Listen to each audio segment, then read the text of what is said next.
चला तर मंडळी, आज मी तुम्हाला शेवग्याची रस्सा भाजी बनवून दाखवते आणि तेही एकदम सोप्या पद्धतीने। ही भाजी खायला खूप कमाल लागते, तुम्हीसुद्धा नक्की बनवून पहा। तर गॅसवरती कढई ठेवलेली आहे आणि तेल टाकलेलं आहे। तेलसुद्धा गरम झाले की यामध्ये मी जिरे टाकून घेतलेले आहेत। जिरेसुद्धा खूप छान असे फुलले गेले की कढीपत्त्याची पानं टाकलेली आहेत। त्याचबरोबर हे जे वाटण आहे, हे वाटण शेंगदाणे आलं लसूणचं वाटण आहे, तर मिक्सरला लावून घेतलं होतं।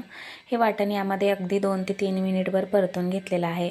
त्याचबरोबर यामध्ये एक मोठा टोमॅटो कट करून ठेवला होता, तर तो टाकलेला आहे। टोमॅटोसुद्धा अगदी मऊ होईपर्यंत आपल्याला परतून घ्यायचं आहे। तर यामध्ये थोडंसं पाणी टाकूया आणि हे वाटण जे आहे ते परत एकदा शिजवून घेऊया। वाटण असं छान असं शिजलं गेलं की यामध्ये आपल्याला बेसिक मसाले ॲड करायचे आहेत, जसं की हळद, धना पावडर आणि घरगुती मसाला इथे मी टाकून घेते आहे।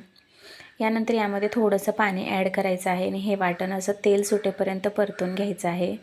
आणि तुम्ही इथे बघू शकता खूप छान अशी तर्री आलेली आहे ह्या वाटणाला। खूप छान असं वाटण हे शिजलं गेलेलं आहे। यानंतर आपल्याला यामध्ये शेवग्याच्या शेंगा ज्या आहेत त्या सोलून ठेवलेल्या होत्या आणि त्या अशा कट करून घेतलेल्या आहेत।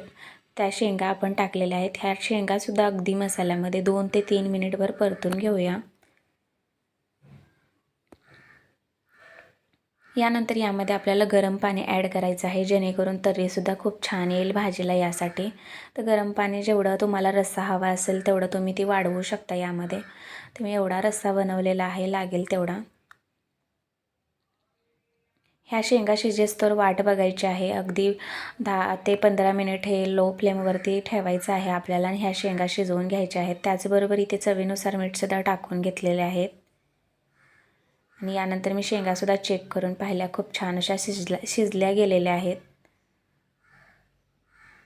खूप छान असा ह्या भाजीचा सुगंध सुटलेला आहे। यानंतर सर्वात शेवटी आपल्याला कोथिंबीर टाकायची आहे आणि हे सुद्धा मिक्स करून घेते आहे।